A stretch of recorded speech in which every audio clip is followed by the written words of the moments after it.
Ils avaient 5-6 ans de plus que moi. Genre, on te pète la tête si tu viens chercher ta sono. Donc je suis parti la queue entre les jambes, sans ma sono. Voilà. Et on a fait un groupe, donc, qui a duré 3 mois, avec Richard Pinard, qui s'est appelé Stuff. Et un jour, on répète au studio de la Mare, du côté de Convention, là-bas, où je suppose qu'on a fait, d'ailleurs, j'avais déjà fait peut-être une maquette avec Blues Convention dans le même endroit, il me semble. Hein. Donc, on répète là-bas avec ce groupe. Bon, bassiste, batteur, Richard et moi. C'était pas terrible. Le batteur était pas mal, mais bon, Richard, il avait du mal à mettre 12 mesures en place.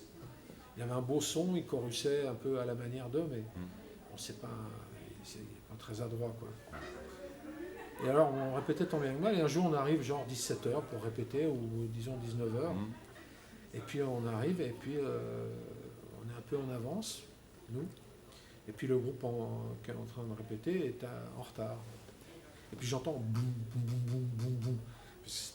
On était au rez-de-chaussée, dans le genre bureau d'accueil, et puis il y avait un escalier en colimaçon qui menait au studio, avec une porte blindée, enfin la porte insonorisée en bas, et j'entendais boum, boum, boum, boum, boum, boum, boum, boum, boum. J'entendais une grosse caisse monstrueuse. Je dis, qu'est-ce que c'est ça? Ouais, il y a un groupe qui répète. Bon, putain, ils sont à la bourre là. Bon, 10 minutes de retard, on a dit, on va descendre, hein, parce qu'ils ne s'arrêtent pas. Vous voulez pas leur dire? Je leur ai dit déjà 3 fois, genre comme ça. Donc on descend, on attend devant la porte 2 minutes, hein, et puis on rentre. Ils ne s'arrêtent pas pourtant.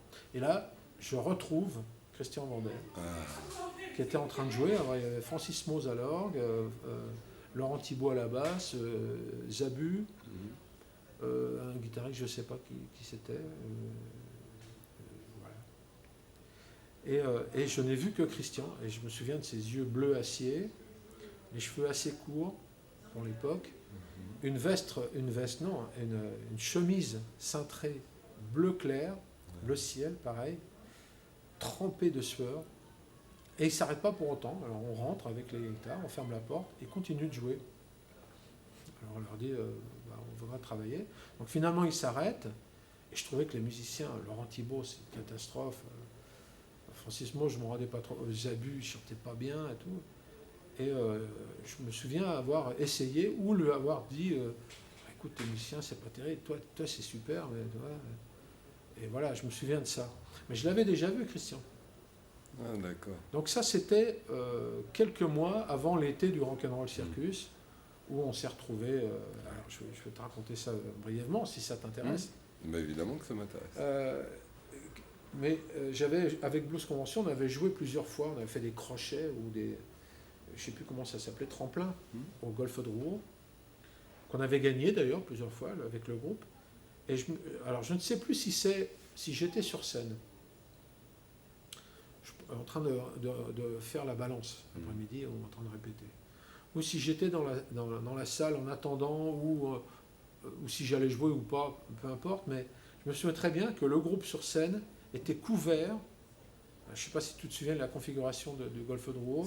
Il y avait une scène très haute, Exact. Et puis il y avait une salle ouverte à côté, devant la piste de danse, une salle ouverte, et puis il y avait un passage, et puis une autre salle où les musiciens préparaient Et là, Christian avait monté sa batterie et il jouait donc derrière le mur, et il couvrait le groupe qui faisait le son. Enfin, il couvrait. On entendait, obligé d'aller lui dire, est-ce que tu peux t'arrêter? Et lui, il ne s'arrêtait pas. Donc je l'avais vu une première fois comme ça. Donc, il était déjà fameux pour ça. Bien allumé déjà. Voilà. Alors une autre fois, je me retrouve au mois de juin pour mon anniversaire en 69. Je me retrouve au Golfe de Rouen, une fois de plus, pour aller voir des potes, Alan Jack, Civilization, avec Claude Olmos à la guitare, qui a été guitariste de Magma après. Et je suis avec Alan Jack, et puis il y a un autre groupe qui joue, qui s'appelle Omega Plus. Et là, je vois, alors il y avait Marcel à la batterie, en fait c'est l'orchestre de bal du père Angèle, et puis il y avait Claude Angèle, qui chantait, qui jouait de la flûte et de la guitare comme un dieu, Et j'avais la langue, et je dis, oh, voilà un vrai musicien. Tu vois. Donc j'étais au mois de juin, je dis en plein, voilà, je dis à Alain Jacques, putain, mais il dit, sors d'où ce mec? C'est la première fois que je le voyais. Ah bah ils sont de Tours, c'est Oméga Plus. Bonjour. Tiens, attendez, c'est vrai, je vais me décaler un peu. Et Alain Jacques me dit, bah viens, je vais te présenter. Et il nous présente Claude Angèle, meilleur guitariste de blues de France, et Klaus Blaskis, le meilleur chanteur de blues de France. Tu vois, lui, il pensait comme ça. Oh, salut. Et puis, alors, bon, je te le fais en très bref, mais revient la fameuse phrase, on fait un groupe, parce que ton groupe, on fait un groupe. Il me dit, mais je peux pas en ce moment, je suis en train de répéter avec des mecs. Mais t'as qu'à venir si tu veux. Et je me retrouve, je suis en train de l'écrire là, et je me retrouve au studio Pathé Marconi à Boulogne, près du Pont de Sèvres. Rendez-vous avec Claude Angèle pour voir le groupe dans lequel il répétait. Et je rentre et je vois Christian Vander. Laurent Thibault, machin. Deux potes, alors Angèle, deux potes, René et le sax et le trompette d'Hallyday à l'époque, René Morizet et ceux qui ont fait les musclés. Donc je le retrouve, voilà, ça s'appelait pas Magma, et il répétait là en boucle des trucs, c'était fou furieux. Il y a un pianiste américain, Eddie Rabin, donc j'ai connu après. Voilà. Et alors j'étais là, il y avait Lucien Zabuski, comme chanteur. Donc il n'y avait pas de place pour moi. Donc je me suis mis là à regarder. J'ai appris en 2 minutes les morceaux, les prémices de mécanique et tout ça. Je suis revenu plusieurs fois parce que je me suis dit, putain, mais ça, c'est ça que je veux faire. Ça, c'est moderne. Lui, il joue terrible.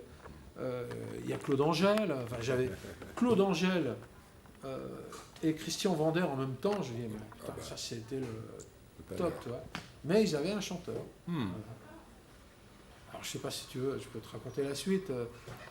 Ça s'est passé donc l'été au Rock'n'Roll Circus. On faisait plein de bœufs. Je faisais des bœufs avec Angèle, avec tout le monde, enfin, tous les mecs qui passaient, les groupes anglais. Et puis, alors un jour, comme lui, c'était la suite de mai 68, Zabu était fortement politisé, et il venait pas à toutes les répétitions parce qu'il avait des réunions, des meetings, des machins, des manifs. Et donc moi j'avais appris, et puis pour les aider, sachant que je ne voulais pas prendre sa place, tu vois, pour les aider, je chantais, mais je chantais sans micro. Je chantais sans micro, donc j'envoyais la purée pour qu'il puisse se repérer, quoi. Mais tout le monde m'entendait, sauf Christian, parce que Christian, il jouait, tu vois. Donc j'étais accoudé au piano, et puis voilà, et puis je retourne au Rock'n'Roll Circus, puis un jour je vois arriver une délégation, enfin le groupe en délégation, et Christian qui me dit, il m'a raconté ça depuis, parce que je ne m'en souvenais pas tout à fait. Il avait enregistré un jour une répétition, il avait mis le micro sur le piano. Donc moi j'ai envoyé une purée, je balançais du bois, terrible, sans micro.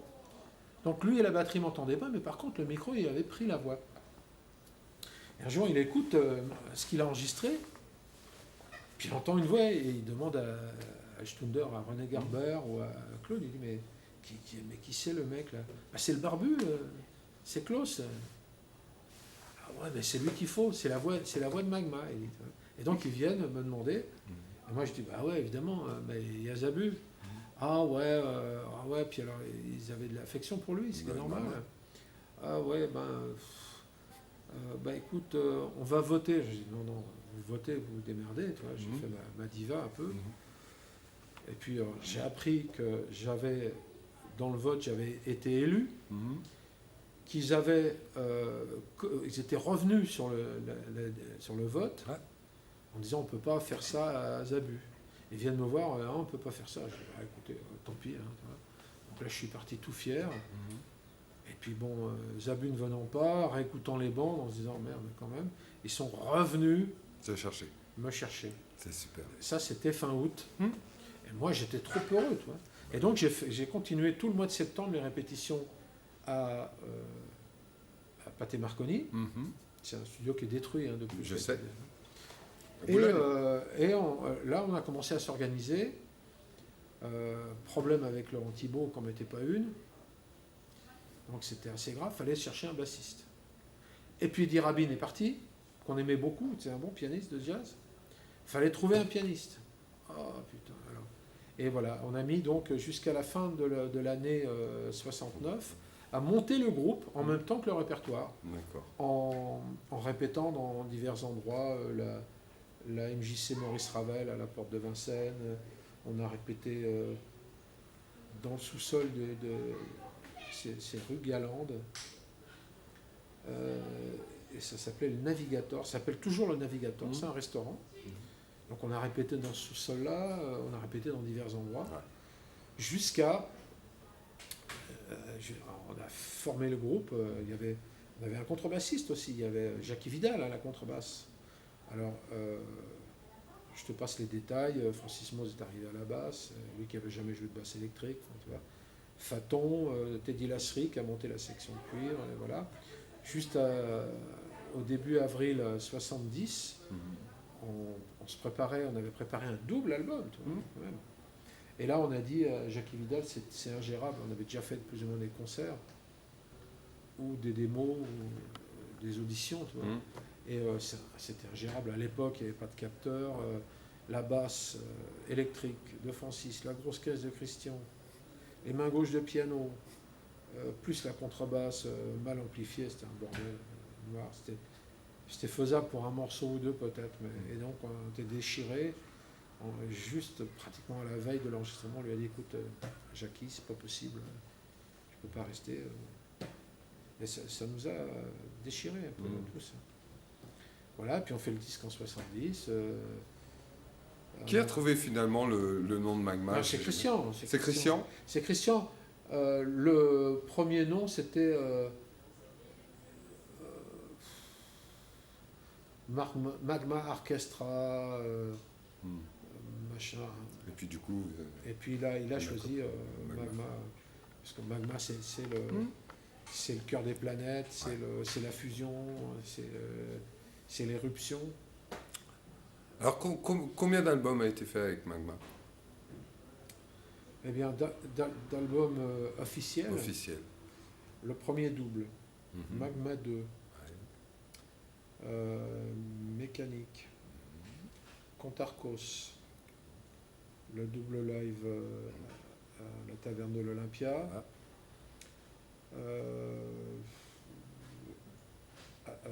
Oudou Voodoo, Attaque.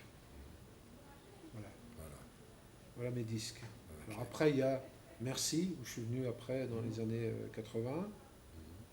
Et puis il y a tous les lives qui sont sortis. Et depuis, il y a des disques de Magma dans lesquels je ne suis pas. Et j'ai vu que Christian continuait de toute façon. Et bien sûr, et puis je suis de temps en temps invité. Donc là, il y a 4 vidéos de concerts qui sont sorties, et je suis sur 3. C'est pas mal. C'est déjà pas mal. En étant invité officiel sur 1.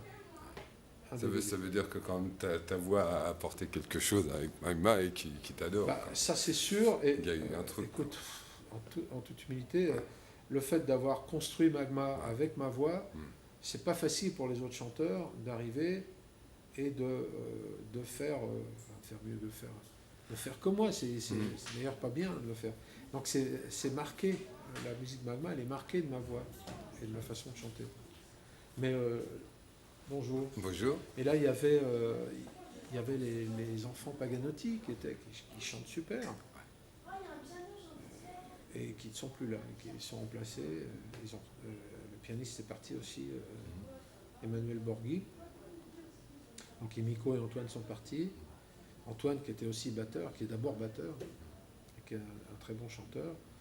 Et ils ont trouvé un nouveau pianiste pour remplacer Emmanuel Borghi, qui est parti, puisque c'est le mari de